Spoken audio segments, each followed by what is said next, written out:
ఒకటి చెప్తాను. ఆ, ఒక 25 ఏళ్ల క్రితం ఆల్మోస్ట్ తిరుచానూరు అమ్మవారి గుడిలో అవును. మనోహర్ జోషి గారు వచ్చారు. ఉమ్, మురళీ మనోహర్ జోషి అవును. ఆయన వస్తే మేము ఏదో ప్రసాదం ఇవ్వడానికి వెళ్ళాం. అప్పుడు కేంద్ర మంత్రి ఆయన. కేంద్ర మంత్రి.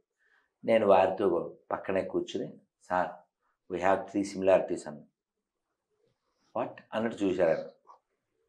So I'm also Manohar, you are also Manohar um, అన్నారు. So I also have shikha, you also have shikha. Okay. I'm also from Sangh, you also from Sangh. Super. నవ్వేశారు. నిజంగా రాధా మనోహరుడు అంటే ఆ పేరు అసలు అలా కడుపు నిండిపోతుంది వినగానే. నిజంగా భగవద్గీతలో విష్ణు సహస్రనామంలో చెప్తారు, అచ్చా. మనోహరో జితక్రోధో అంటారు. అంటే క్రోధం లేనివాడా? మరి నాకు మీకు ఫుల్గా ఉంది. నిలువెల్ల క్రోధం. నాది ఆవేదన, ధర్మాగ్రహం. నాది ఆవేదన. ఓకే. అమ్మ కొట్టినట్టు, ఓకే. నాన్న తిట్టినట్టు. అచ్చా. అంటే ఎంతమంది మన డాక్టర్ గారు చెప్తున్నారు, ఆయన చూస్తే కోపం అంటండి, నీటి బుడగండి ఆ క్షణంలో అలా అలా అలా అయిపోతుంది అంటున్నారు. అంటే మీకు చెప్తాను, ఒక చాలా బాధాకరం. ఆ వీడియో మీరు చూసారో లేదో, కరెంటు తీగలు తగిలి అవును. కోతి కింద పడిపోయింది. ఉమ్, అందరు చూస్తున్నారు, అవును. వీడియోలు తీస్తున్నారు. అవును. ఓ పెద్ద కోతి వచ్చి దాన్ని కొట్టి నీళ్ళల్లో వేసి ఇలా ఇలా ఇలా ఊపి అవును. దాన్ని బతికించింది. బా. దాన్ని బతికించింది. ఆ, అక్కడ కామెంట్ ఏం పెట్టారంటే, మనుషులు జంతువులు అయ్యారు, జంతువు మనిషి అయ్యింది. బా, బా, బా, బా. ఇది ఎందుకు చెప్పారంటే, ఆ కొట్టడం ఉంది చూసారా, ఆ పడిపోయిన అవును.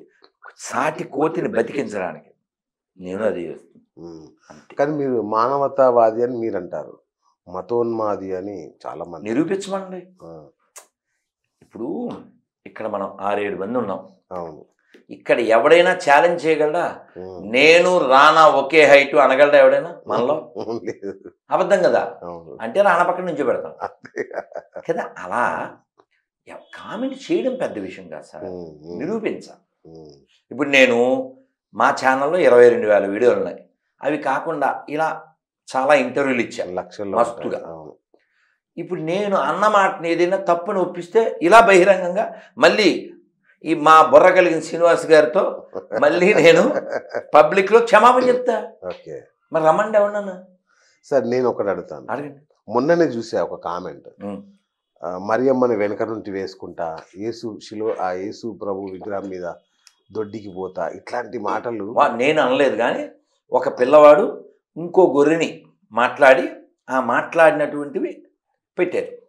మీరే పెట్టినారు. మీ మాట మన ఛానల్లో నేను మాట్లాడలే, వాళ్ళు మాట్లాడుకున్నారు. ఆ మాట్లాడుకున్న దాన్ని మనం ఛానల్లో పెట్టాం అంతే. ఓకే. అంటే అది ఇప్పుడు వాళ్ళు ఏమంటున్నారంటే, అంటే నేను వాళ్ళ మాటలు చాలా విన్నాను నేను, ఇదేనా మీ సంస్కారం, ఇదా మీరు హిందూ అసలు వాళ్ళు మాట్లాడకూడదు. ఆ పదం వాళ్ళు వాడకూడదు. ఏ పదం? సంస్కారం అనే పదం గొర్రెలు వాడకూడదు. ఎందుకని?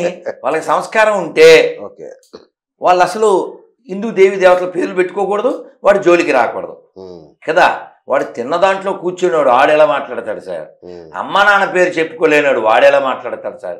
చచ్చిన అమ్మకి నాన్నకి శవ సంస్కారం చేయని శవ మతంగాళ్ళు వాళ్ళు ఎలా మాట్లాడతారు సార్? నీతి లేని జాతి వాడెలా మాట్లాడతారు సార్ కదా. సంస్కారం అనే పదమే వాళ్ళు వాడకూడదు. ఈ పిల్లోడు ఎందుకు మాట్లాడాడు అంటే, విగ్రహారాధనని వ్యతిరేకిస్తారు కదా గొర్రెలు. కాబట్టి ఈ పిల్లోడు చెప్పాడు, విగ్రహంలో దైవం ఉందని మేము నమ్ముతున్నాం, కాబట్టి మేము గౌరవిస్తాం, పూజ చేస్తాం. నువ్వు నమ్మవు కదా, కాబట్టి ఆ మరియమ్మ కావచ్చు లేదా యేసు కావచ్చు దాని మీద ఉచ్చపోయి అన్నాడు. అంటే గురుగారు నాకు అర్థం కాల, వాళ్ళు శిలువలో యేసు ప్రభువే ఉంటాడు, ప్రతి చర్చిలో యేసు ప్రభు బొమ్మ. ఎందుకు సార్ సికింద్రాబాద్ వెళ్తే పెద్ద చర్చి, దానికి ధ్వజస్తంభం ఎక్కడ చూసినా అవే ఉంటాయి కదా, మరి విగ్రహ ఆరాధన లేదనడం ఏంటి? వాళ్ళు చేసేది అది కదా సార్. ఇప్పుడు ప్రపంచంలో పెద్ద విగ్రహం ఎవరిదో తెలుసు మీకు? లియోనార్డో అనే ప్లేస్ ఉంది జర్మనీలో, ఎక్కడో. ఎవరిది? యేసు ప్రభుది. అవును. మీరు వీడియో చూడొచ్చు. మేము వినాయక చవితికి నెల్లూరు వెళ్ళాం, రిటర్న్ తిరుపతి వెళ్ళిపోతున్నాం, వెళ్తుంటే తెల్లగా ఒకటి కనబడింది. ఏంట్రా మార్కెట్లో తెల్లగా కనబడిందని తేరిపార చూసా, ఇలా ఉంది. నేను సరదాగా ఇదేందే నేను ఏడా చూడలే అన్నా. అదే వీడియో అనుకోండి. కానీ ఇంతకీ ఇదేంది నేను ఏడా చూడలే అన్న వ్యక్తి అది పెట్టించాడు.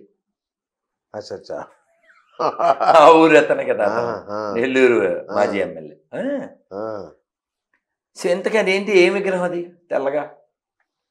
ప్రభువుల వారి విగ్రహం.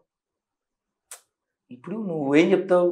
విగ్రహారాధన ఇప్పుడు 2016లో నేను మా అమ్మగారి కాలం చేస్తే 108 గ్రామాల్లో భగవద్గీత పంచాలని ఆళ్ళగడ్డ చుట్టుపక్కల అహోబిలం అటువైపు అంతా భగవద్గీతలు పంచుతో ఒక ఊరు వెళ్ళా.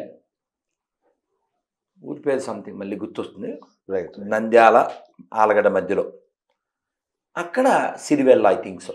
ఆ ఊళ్ళో ఒక చర్చి డోర్ మీద రాసింది, అబద్ధీకులు, మంత్రగాళ్ళు, విగ్రహారాధకులు వీరంతా నరకానికి వెళ్తారని రాసు. చర్చిలో ఆడేం పెట్టాడు? విగ్రహం. అలా మీరు ఎప్పుడైనా రాజమండ్రి, కొవ్వూరు అటువైపు వెళ్తే అక్కడ గౌరీపట్నం అని ఊరుంది. అక్కడ